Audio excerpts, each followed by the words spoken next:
Hey guys, it's Sarah here on TFL, and this is the 2018 Lexus RC 350 F Sport. And I think I'm in love.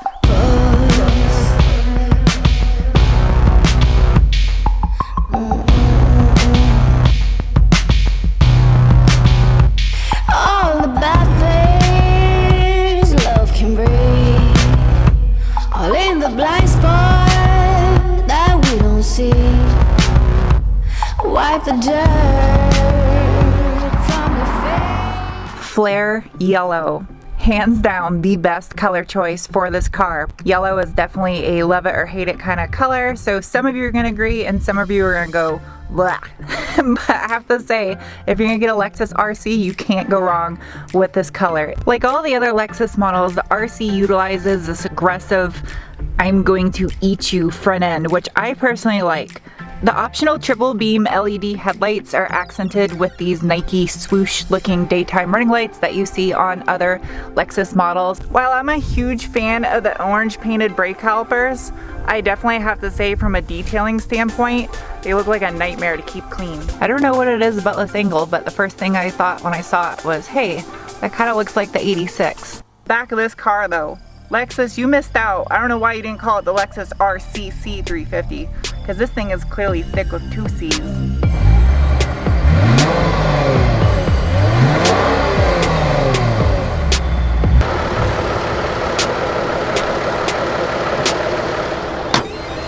I love the pearl that's in this yellow. I don't care. It's a loud color and it fits a stylish car. Now moving on to the interior though, has the light gray interior, which it looks so good. It's a nice contrast on the interior, whereas if it was just all black in here, I think it would kind of wash it out a little.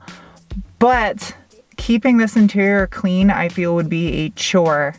And I don't know if I would get this. I almost think I would get black interior despite this gray looking so good. The one thing I am not a fan of though is this faux carbon fiber silver trim. It looks like silver carbon and it just doesn't fit the car. It's really cheap looking and I don't know. I would think for the price of this car that you could at least do carbon fiber panels that are actually real carbon fiber versus this plastic that just looks cheesy and I think will age rather tackily. Is that a word? Tackily?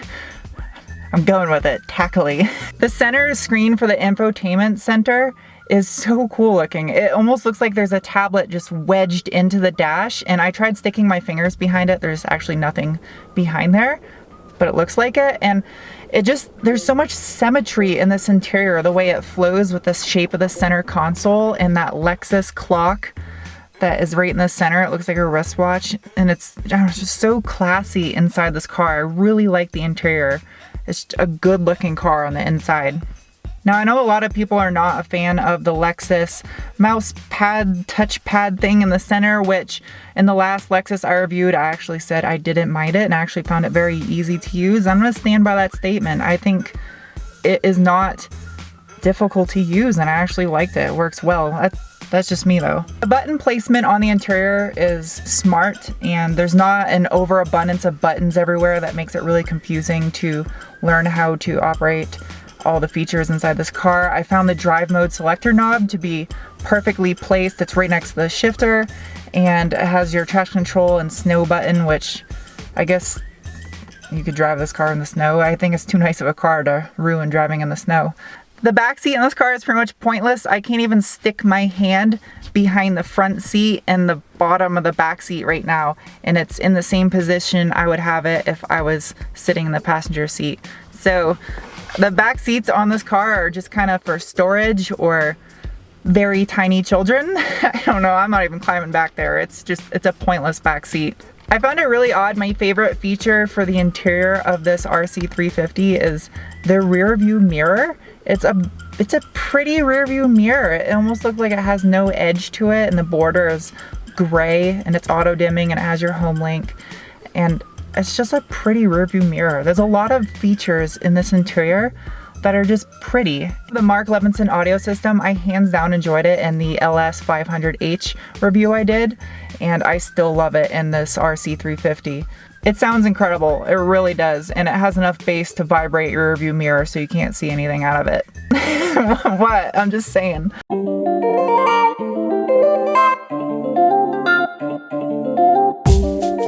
Now time to take this thing for a drive. A feature I found really neat is when you put your seatbelt on, the car knows you're ready to drive, and the steering wheel automatically adjusts to where you had it last. So for the drive portion with this RC350F, I'm going to give you the good, the bad, and the weird of my experience driving this car. For the past week driving this car, I've had countless people come up to me and compliment the looks of this car. So many people are like, wow, that's such a pretty car, like what kind of car it is. And that's what I love about this. It's a good looking car, and it's also got a little bit of like exclusivity to it because you don't see a lot of Lexus RCs, especially the RCF. I've actually never seen an RCF in person. The second thing I love about the RC350 is opinion based, and it ties in with the first one with the looks, but I have to say I think the design of this car and the style is going to age well. I think this is a car 20 years from now, you'll still look at it and go, that's a good looking car, and I don't feel it will age and look dated.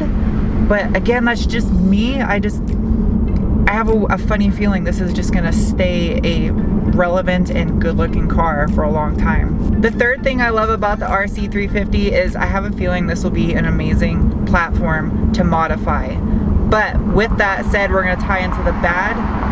It's out of reach for most people. This car, as tested, is almost $58,000, which I personally feel is not worth the money. I don't see $58,000 worth of car here. It is nice, it's definitely classy and luxurious on the interior. The exterior is incredible, but it's slow.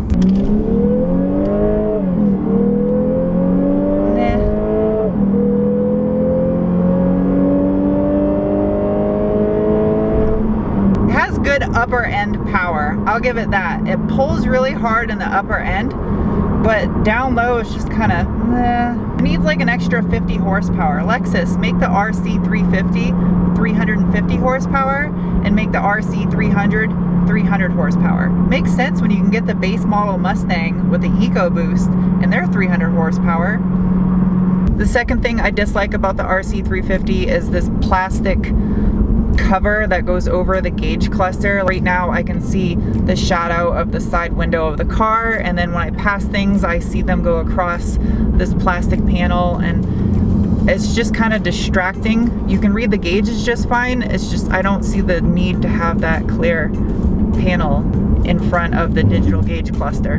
The third thing I dislike about the RC350, and I know I'm gonna catch some hate for this, but it's the lack of a manual transmission. And I know manual transmissions don't sell. Most people buy automatics today, but I don't care. Manual transmission would make this car so much better to drive, hands down. The automatic transmission that is in this is not bad. It's responsive. It blips on your downshifts. It's not bad, but a manual transmission would make this car so much more enjoyable to drive. Now, as far as the weird goes, I don't know why the weird makes me smile, but the first thing that is weird is the engine sounds. This engine with an aftermarket exhaust, I think actually sounds fairly decent, but the induction noise, I don't know if it's simulated or enhanced at all through the audio system. It sounds very arcade racing gamey. Is that a word? Racing gamey. The second thing I found weird was the fact that Lexus doesn't use the volume and tuner knob from the LS500 in every one of their cars, because it was that good. It's just so smart to have everything you need in one little knob to tune your station and then turn up your volume in the center. It's smart. I guess maybe they're going for a look of symmetry in this interior, but it was such a good button. They should use it in everything. The last thing I found strange about the Lexus RC is the floor-mounted parking brake. I'm just surprised the Lexus IS also has one too, that they're still using the floor pedal style parking brake. I'm surprised this car doesn't have an electronic one. So my final thoughts on the RC350. Would I buy one? Hands down, I would buy an RC350 F Sport. I do think it is a little bit slow and it's extremely expensive, but I would love to have one of these cars. Despite it only having an automatic and being kind of slow, A pair of turbos would definitely fix that, or maybe a supercharger, or maybe just do a 2J swap. I don't know. It's such a beautiful car though. I love it. Anyway, I'll see you guys next week with another video. Bye.